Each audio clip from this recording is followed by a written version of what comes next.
We just got some major intel that Blue Jays fans absolutely need to hear. And this isn't coming from some random blogger or fan account speculating on Twitter. Bob Nightengale from USA Today, one of the most plugged-in reporters in baseball who literally talks to general managers and front office executives every single day, sat down with the Blue Jays Today crew and gave us the real story about Kyle Tucker, Bo Bichette, and what Toronto's actual plans are for this winter. Some of what he revealed should genuinely get fans excited for the first time in a long while. So let's break down everything he said because there's a lot to unpack here. Let's jump right into the Kyle Tucker situation because that's obviously the headline everyone wants to hear about. Are the Blue Jays actually in on Tucker, or are they just being used as leverage again, like we've seen with Shohei Ohtani, Juan Soto, and basically every other big-name free agent over the past few years? Nightengale was asked about this directly, and his answer should make Toronto fans feel way better about this whole thing. He genuinely believes Toronto has a legitimate shot at landing Tucker. Not just interest, not just being mentioned in passing, but an actual realistic chance to sign him. Nightengale explained that Tucker would be a perfect fit alongside Vladimir Guerrero Jr. because Tucker is more of a supporting star rather than the main attraction, and having Vlad draw all the attention takes pressure off Tucker to be the guy. He also pointed out that Tucker lives in Tampa and spends his entire spring training in Dunedin, so being on the East Coast just makes geographical sense for him. That's not agent spin or negotiating tactics. That's legitimate practical reasoning for why Toronto could actually work. But here's the part that really matters and should get fans' attention. Nightengale specifically addressed the leverage concern head on. He said the Blue Jays aren't being used this time around. Last year, Toronto was never truly involved with Alex Bregman, despite all the reports linking them together. That was just agents throwing Toronto's name out there for leverage purposes. But this time with Tucker, Nightengale believes the interest is genuine from both sides. He talked about how much positive buzz came out of that World Series run, how tight-knit the clubhouse is, how players kept talking publicly about how much fun they have playing together. That message got out to free agents across the entire league. Before this, Toronto might have been viewed as a cold-weather city that guys didn't particularly want to play in, but now players are hearing directly from Blue Jays telling them it's an incredible place to be, and that reputation shift matters tremendously in free agency.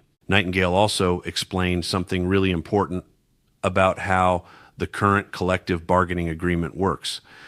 Agents are allowed to say a team is interested in their client even if that team has zero actual interest and the team isn't permitted to publicly deny it. So when you see random reports connecting Toronto to players they have no realistic intention of pursuing, that's often just agents using the Blue Jays name to drive up their client's market. But when multiple credible, well-connected reporters keep mentioning Tucker and Toronto together consistently over time, that's fundamentally different. That signals real mutual interest from both sides. Nightengale made his prediction crystal clear at the end. He thinks Kyle Tucker ends up in Toronto.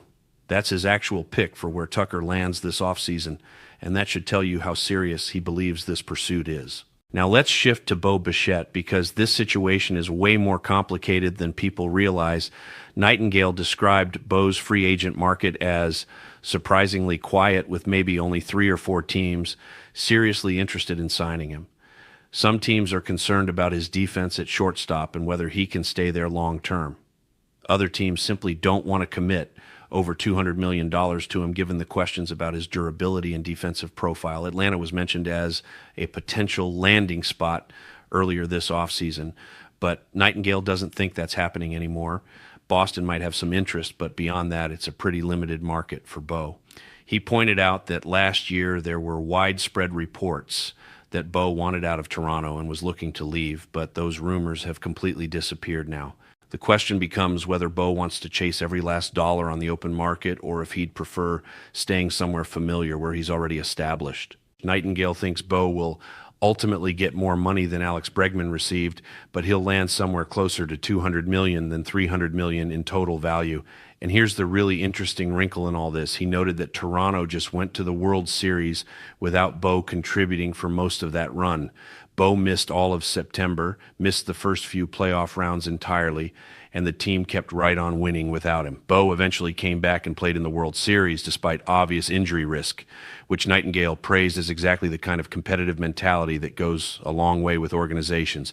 But the underlying reality is that Toronto proved to themselves and to the baseball world that they can win at the highest level without Bo Bichette in the lineup. And that fundamentally changes the leverage dynamics in any contract negotiations between the two sides. So where does all this leave the Blue Jays going forward? Nightengale was asked whether Toronto could realistically land both Tucker and Bichette, especially considering the increased revenue from their World Series appearance, which he estimated at roughly $50 million in additional income. His answer was that theoretically, yes, they could afford both players if they really wanted to make it happen. But then they probably couldn't also go acquire one of the elite starting pitchers like Framber Valdez. He said maybe Toronto can accomplish two of those three major moves, but getting Tucker, Bichette, and a true ace pitcher would be video game fantasy roster construction rather than realistic baseball operations. That tells you the front office is actively prioritizing and trying to figure out which combination of moves gives them the absolute best chance to win a championship. Nightengale's final prediction at the end of the interview was that Toronto will sign either Bichette or Tucker, but not both, because they're going to allocate significant resources toward acquiring a frontline starting pitcher instead. Whether that ends up being Framber Valdez or Roki Sasaki or someone else entirely, he believes pitching is more critically important to Toronto's success than bringing back two offensive players when they've already got plenty of lineup depth. That assessment makes perfect sense when you actually look at the rotation situation. Kevin Gausman comes off the books after 2026. Chris Bassett and Max Scherzer are both free agents after this season. Jose Berrios has an opt-out clause he could exercise. The only guaranteed rotation piece beyond this year is Trey Yaw. Toronto absolutely needs to invest heavily in pitching right now to create any kind of stability beyond this season. Otherwise, they're looking at a complete rotation overhaul in 12 months. Speaking of pitching, Nightengale was asked specifically about Japanese rookie sensation Roki Sasaki. He said Sasaki reminds evaluators of Yoshinobu Yamamoto in terms of stuff and pitch mix. Maybe not quite at that elite level, but still very impressive with 5 or 6 quality pitches in his arsenal. The difference in Sasaki's free agency is that Nightengale thinks he's more likely to end up on the East Coast because West Coast teams either don't have the financial flexibility or don't have the roster need. Seattle just signed Josh Naylor to a big contract. The Dodgers don't really need another starting pitcher after their recent additions. San Francisco could theoretically afford him, but beyond those teams, it makes way more sense for Chicago or an American League East club to land him, which puts Toronto right in the thick of that pursuit. Nightengale also brought up Framber Valdez as someone who's been actively marketing himself at the general manager meetings, apparently trying to explain and move past that infamous catcher crossed up situation from the playoffs. Valdez is arguably the top starting pitcher on the free agent market right now alongside Sasaki.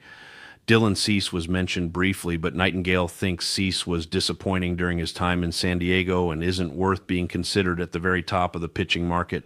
If Toronto is genuinely serious about adding elite starting pitching, Valdez or Sasaki are clearly the primary targets they should be pursuing aggressively. The trade market came up as another avenue Toronto might explore.